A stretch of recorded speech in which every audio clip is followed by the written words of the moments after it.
Hello, everyone. I'm Janice Bissex, holistic cannabis practitioner at Cannabis Wellness and co-program director of Cannabinoid Medical Sciences at John Patrick University in the School of Integrative and Functional Medicine.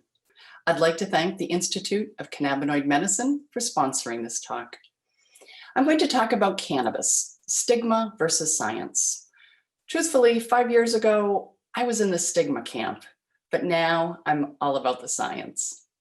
When I got my master's degree at Boston University in nutrition, there was no talk of medical cannabis, CBD, or the endocannabinoid system.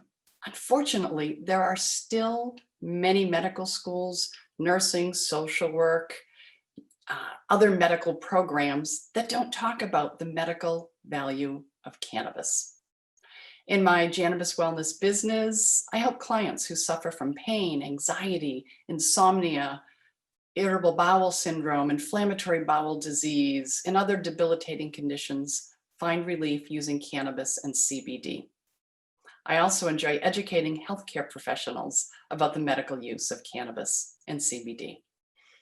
My new book to educate consumers about CBD and cannabis is just out on Amazon right now.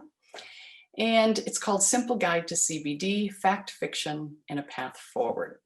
You can check out my Cannabis Wellness website for more information and for resources on the medical value of cannabis and CBD. Let's get started.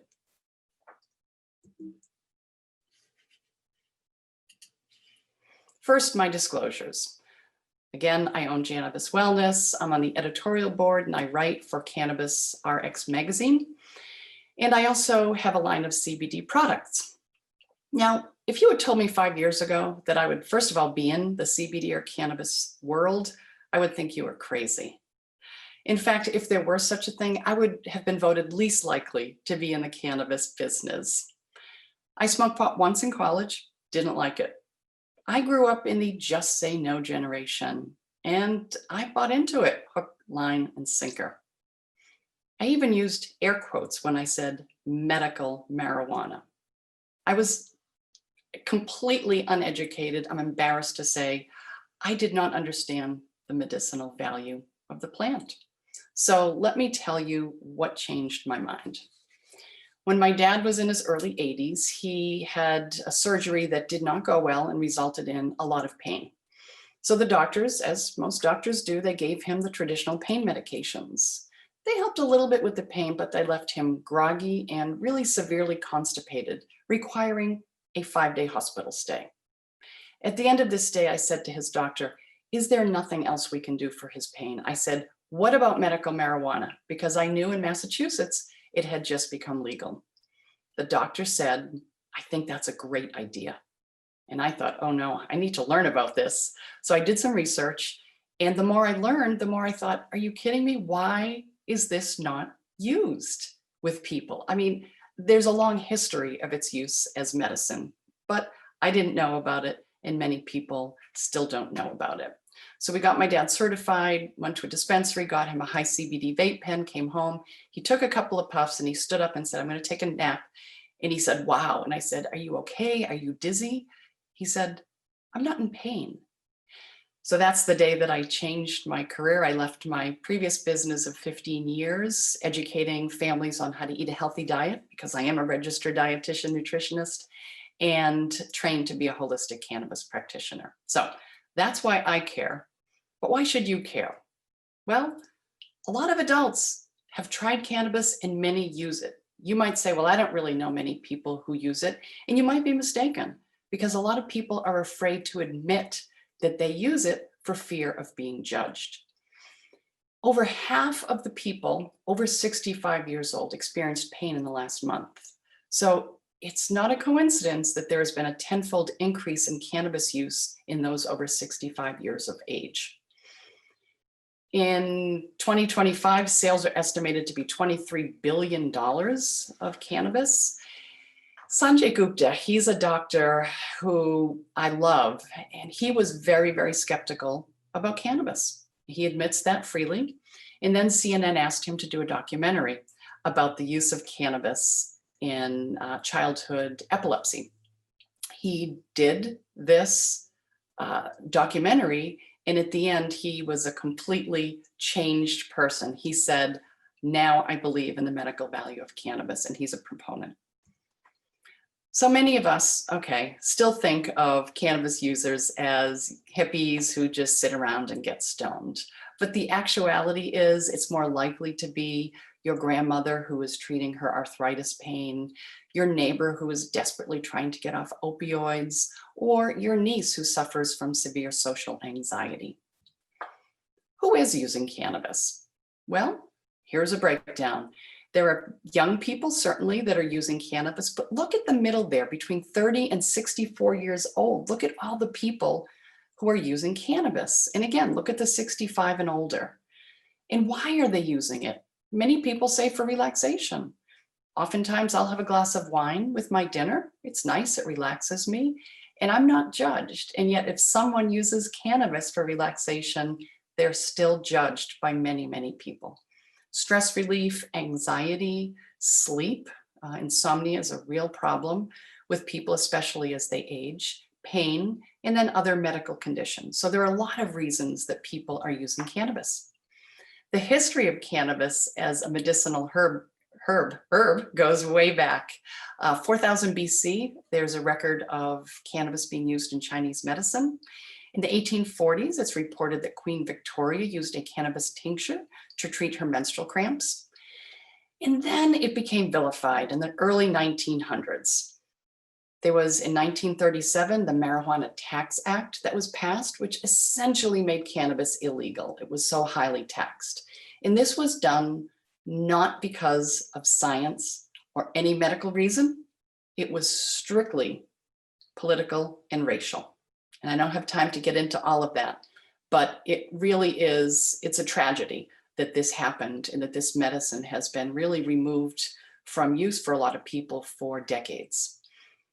It was in the Pharmacopoeia. Cannabis was in the Pharmacopoeia, which is a book that is used to show dosing for various medications, but it was removed in 1942. In 1970, the Just Say No generation, cannabis was classified as a Schedule I substance, and that essentially made it unavailable to people. In 1996, California was the first state to approve medical cannabis. In 97, the New England Journal of Medicine called for cannabis to be rescheduled, to remove it from Schedule I. And all sorts of scientists and medical doctors and associations have been trying to make that happen without success. And hopefully, in the next few years, cannabis will become legal nationwide. In 1999, the Institute of Medicine came out with a report on the medical use of cannabis and said that it is highly useful for nausea, pain, anxiety, and appetite loss. In the late 1900s, NIH scientists were looking for things that would help with neurodegenerative diseases, and they found cannabinoids to be the most promising. So they applied for and received a patent from the US government, cannabinoids as antioxidants and neuroprotectants. So people know that this is medicine. People ask me, what's the difference between cannabis and hemp? There's very little difference. They're both from the same plant. Hemp contains less than 0.3% THC. That is the difference. THC is the cannabinoid in the plant that is intoxicating. So if taken in excess, you'll become high, you'll become stoned. So hemp has very, very little THC. You will not get stoned or high by using hemp. Cannabis is federally illegal, as I mentioned, but 35 states, as of November 2020, allow its medical use, along with DC. 15 states allow recreational use, which I call adult use. Hemp production was legalized in 2018. The FDA still doesn't say that it's a generally recognized as safe substance, but it is, the hemp production was legalized, which has made CBD way more available. What are the active components of cannabis? So we have cannabinoids. So these are the compounds in the plant, and there are hundreds of them. The most commonly known are THC, and this is the one that is psychotropic, CBD, which is non-intoxicating, and there are many others, CBG, THCA, CBDA. The A is the acid form, which is the raw form found in the plant. There are also terpenes found in cannabis and a lot of plants out there. And they also bring medical health benefits. So myrcene is sedating, it's calming. Linalool is the terpene that's also found in lavender. So when you smell lavender, that's what you're smelling partly, is that linalool terpene that's also found in cannabis and hemp. There are also flavonoids, many different types of flavonoids in the plant. So when we say eat your vegetables as a dietitian, partly it's because of the flavonoids in the plant. So cannabis also contains flavonoids. CBD, that's the latest darling.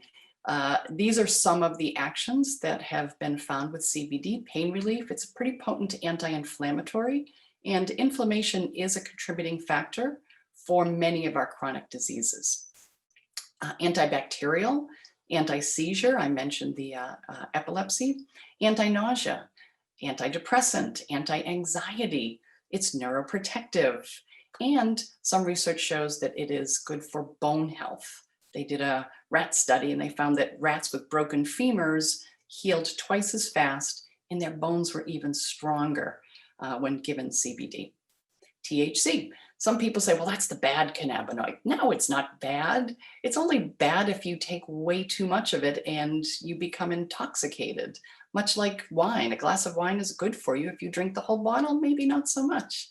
So it is psychotropic, but it's also very effective for pain relief. It's an anti-inflammatory, anti-spasm, can help to stimulate appetite. It's a muscle relaxant, and it's a bronchodilator. The entourage or ensemble effect is very important, and that is to say that the whole plant is greater than the sum of its parts. So as a dietitian, when I say to someone, eat broccoli, it's good for you, I don't say to them, take a vitamin A supplement. Broccoli has vitamin A, but the power of the broccoli is in the plant. Same with cannabis and hemp. You want all the different compounds, the terpenes, the flavonoids, the cannabinoids, they all work synergistically. The endocannabinoid system. This is an amazing system. We have receptors from head to toe that if you use a hemp or a cannabis product, receptors are available and you'll have an effect. We make cannabinoids in our own body. So you might say, well, why would we have an endocannabinoid system? It's because we make cannabinoids. The two that we know of the most are anandamide, and that is called the bliss molecule. So if you make a lot of anandamide, your incidence of anxiety and depression will be lower. 2-AG is another endocannabinoid. It's particularly neuroprotective. Receptors, as I said, they are from head to toe. There are CB1 receptors, mostly in the brain and spinal cord, and then CB2 receptors all over your body and your organs and immune cells. We also have enzymes. So the Fa enzyme breaks down anandamide. So if you produce too much Fa, a very high level of Fa, and you break down your anandamide, then that bliss molecule in your body will be lower. And that's not a good thing. We want a little more bliss in our lives, certainly. Magle breaks down, that's another enzyme that breaks down the other endocannabinoid 2-AG. This is an example of where the receptors are located in our body, and they're everywhere, as I said, head to toe. So how do cannabis and CBD relieve pain? Well, there was a report in 2017 by the National Academies of Science, and it says that there is conclusive evidence that cannabis and CBD do decrease pain. Partly, the effect is that there's a reduction in pro-inflammatory molecules. Cannabis also activates the CB1 and CB2 receptors, and that decreases the pain signaling. Now, CBD doesn't directly affect your receptors, but what it does is it inhibits that enzyme Fa that breaks down anandamide. So if you have more anandamide, that can actually influence the CB1 receptors and decrease the pain signalings. So CBD can also activate the serotonin receptors, which decreases the perception of pain. Cannabis versus opioids. Wow, cannabis is not a gateway drug. I know we've all heard it. It's not. It's really an exit herb. It can help people decrease their dose or get off of opioids. In a 2016 study, they found that giving cannabis to people who are addicted to opioids decreased their use by 44%. And in legal cannabis states, there is a 25% decrease in opioid mortality. So if you can get some pain relief using cannabis and lower your opioid dose, that's a win-win. So you can use cannabis to control your pain, to decrease your opioid dosage, for use during withdrawal, because the symptoms of withdrawal are very, very hard to deal with, which is why people have a hard time getting off of opioids. I prefer its use as preventative, so to avoid addiction in the first place. So we would give people CBD or cannabis before we go to the opioids. Mental health, a lot of people are using CBD and cannabis to improve their mental health. There are a lot of studies going on right now, and they're finding that CBD can reduce fear and drug memory processes. This is particularly useful in PTSD, phobias, and addiction. And as far as anxiety and depression, CBD can increase anandamide, it can increase serotonin, as well as GABA, which is an inhibitory neurotransmitter. So it's calming. It can decrease your cortisol stress hormone. And there's some new research on hippocampal neurogenesis, which I won't get into, but people with anxiety and depression sometimes have an underdeveloped hippocampus. You've heard of the munchies. People say, oh, when you smoke cannabis, you get the munchies, as if that's a bad thing. Well, it's actually a good thing for a lot of my clients who suffer from decreased appetite in old age. If they have cancer and they're undergoing treatment, chemotherapy, and they say, I just have no appetite, a little bit of cannabis can really help to improve their appetite. It really helped my dad. THC can increase the ghrelin hormone. It's a hormone that increases appetite. And there's also THC blunts that feeling of fullness. So sometimes, my dad would say, oh, I just don't feel hungry, I feel full. Well, THC can blunt that and increase appetite again. It can increase the pleasure of eating, which is very important. And also, if it's decreasing pain and anxiety, people are often more likely to want to eat. GI issues, irritable bowel, inflammatory bowel diseases. We know that CBD and cannabis can decrease inflammation, also reduce hypermotility of the gut. The antibacterial action can help promote a really healthy gut lining. And just calming anxiety can help with some of these GI issues. We've all heard of the brain-gut communication that goes back and forth. There's some research to show that cannabis can also decrease symptoms of GERD, reflux. Alzheimer's, this is really fascinating to me and of interest. We have talked about the neuroprotectant role of CBD and cannabis. CBD can also protect that myelin insulation of nerve fibers. THC has been shown to decrease beta amyloid plaque development, which is so common in people with Alzheimer's. Also, CBD is a vasorelaxant, so it opens up your blood vessels, and this can help to decrease damage after a stroke or concussion. So that's really exciting research that's going on right now. In one study, they found that Alzheimer's patients who were given a small dose of THC actually gained weight. Again, it helps with appetite. And there was a 65% decrease in agitation, which is often an issue with people who suffer from Alzheimer's. So how do you take it? We all know that you can smoke a joint. But many of my clients go the tincture route or capsules or topicals. So you can put a tincture under your tongue, and that can provide relief. You can take a daily soft gel. You can inhale with a vape pen or smoke the flower of cannabis, the flowers. Edibles, that provides more long-term relief. Edibles you need to be careful with if they contain THC, because it's very, very easy to get too much. It takes a long time to take effect. So sometimes people eat a few bites of an edible, and then 30 or 60 minutes later, they say, this really didn't do much for me.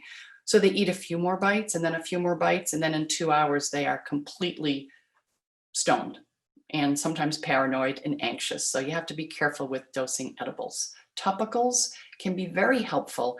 They're applied directly where it hurts. So I have a lot of clients with knee pain. They put a topical directly on their knee or their hip, or for TMJ or migraine headaches, they put some topical salve right where it hurts when they get migraines. So that's another really nice way to use cannabis or CBD. Transdermal, so there are patches that you can put on your wrist or your ankle, and that's a slow, steady release of medicine. Suppositories, not as common, but that's something that people can use for either menstrual pain or lower abdominal issues. Raw juice, that would be if you juice the leaves of a cannabis plant. It's hard to find that commercially because it's a lot of work to get a very tiny amount of juice, but there is some evidence that it can be particularly good for autoimmune disorders. So how do you find a quality CBD product or cannabis product? The FDA found that 70% of CBD products on the market were mislabeled. And that's why CBD sometimes gets a bad rap, because it's a bit of the wild, wild west out there. There aren't regulations, and there are people who are in the business, frankly, just to make money. And so you have to be very careful. You want to look for independent lab testing of your CBD product. So look at the certificate of analysis and make sure that what is stated on the label is actually true. You don't want pesticides or solvents in your product. Full or broad spectrum products have all the other cannabinoids and the terpenes and all the other great things in the plant. We mentioned the entourage effect. Full spectrum has all of these cannabinoids in the plant, including THC, whereas broad spectrum has all of them minus the THC. So if someone is concerned about drug testing, they would probably want to go with a broad spectrum product so that there's no chance of a positive drug test because of the small amount of THC in the CBD product. I like organically grown. CBD hemp is a bioaccumulator plant, so it draws toxins out of the soil. So I always look for organically grown, and I prefer products grown in the USA. Okay, the onset and duration of various methods. Inhaled is the fastest. So if someone suffers from severe episodic pain, then inhaling their cannabis or hemp is probably the best way to go because it's really fast acting. Sublingual is next. It takes about 15 minutes or so to see relief. Ingested takes the longest to see relief, but it also lasts a long time. So if someone has chronic pain, then maybe taking a soft gel or an edible would be a good route for them. Topical may take effect in 30 minutes or so. Transdermal, again, longer lasting relief. And then suppositories, also pretty long acting relief. People ask me, how do you know how much to take? Well, that's a tough one, but this is the general rule. Start low and go slow. So you want to start at the very smallest dose. This is particularly true of THC, because when you go to a dispensary, a lot of the THC edibles are dosed in 10 milligram portions. That is way too much for a beginner. Way, way, way too much for a beginner. I suggest that a beginner would start with maybe 2 to 3 milligrams of THC at most, and then you can slowly work your way up. Even with CBD, you can start low. You can start with a tincture where you can self-titrate and figure out really what your sweet spot is, where you get the relief without taking too much. Let's see, it can take a couple of weeks for some people. Some people see relief pretty quickly. And for some people who are taking a soft gel or a tincture, they say, after a couple of weeks, I really found much better relief. And that's because it takes a while for your endocannabinoid system to really get back into balance.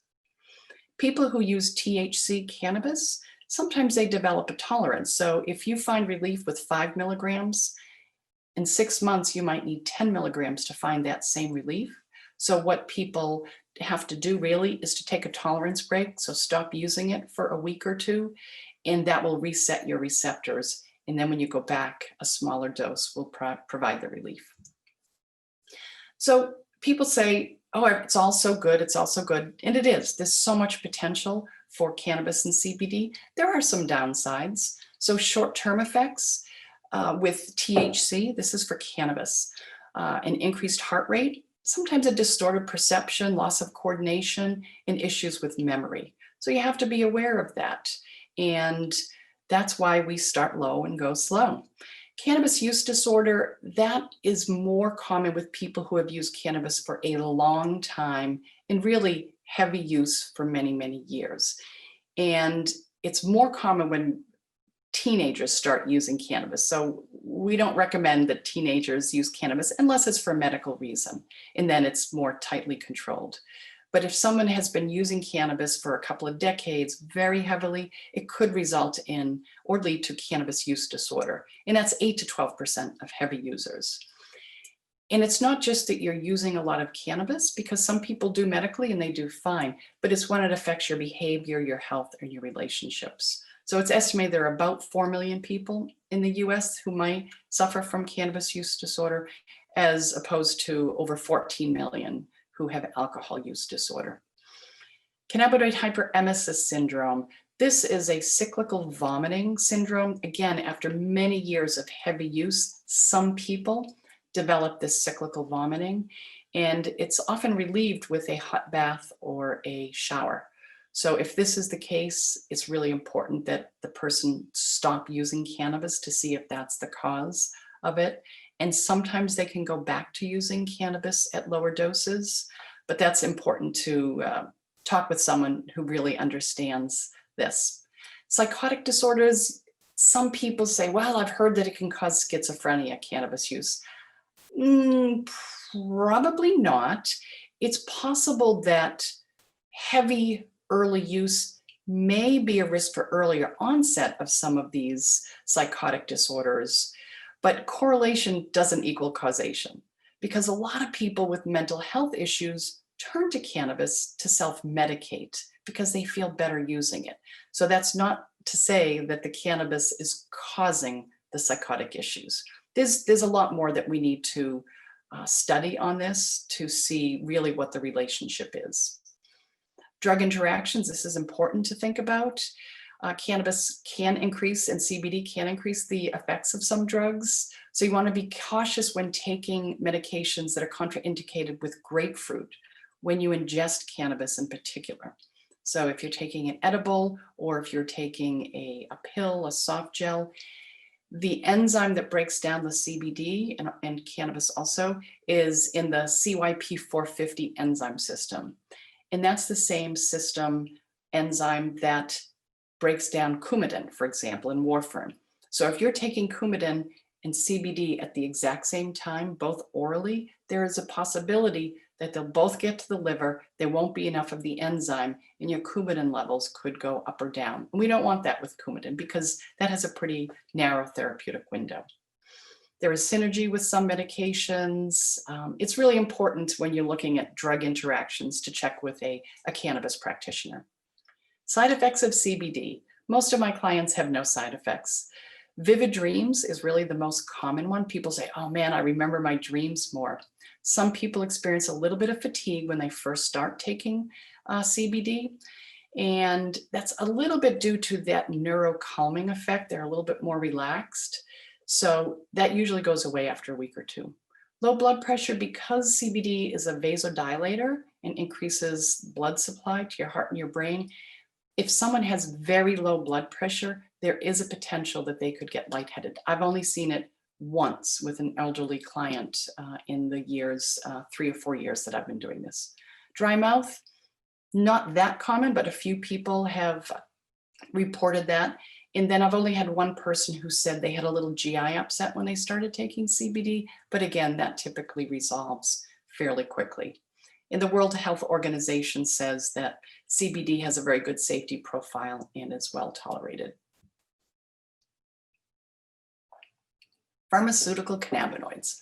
You may have heard of these, and these are single molecule products. So you just are getting CBD or you're just getting THC.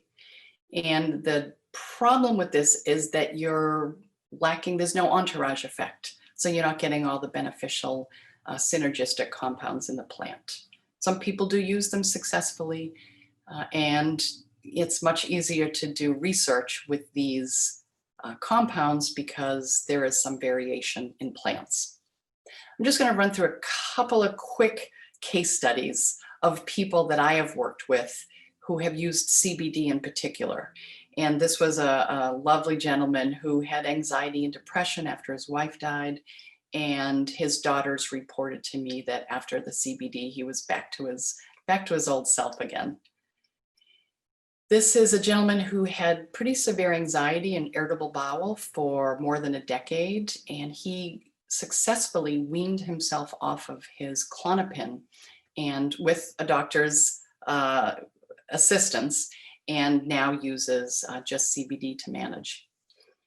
Here's my gentleman with Parkinson's, and he said that a couple of his medical practitioners mentioned to him that they saw a big difference in his gait, in his walking. And his family also said that they saw a huge difference in his demeanor. He was much less anxious. So this is a woman that I work with who has Graves' disease and needed to get an injection in her eye because of inflammation. She had the appointment, she started CBD, honestly, only 5 days before. And when she went to have the injection, the doctor said, "You don't have inflammation in your eye anymore. You don't need the injection." So she was a pretty happy gal when she called me to tell me that.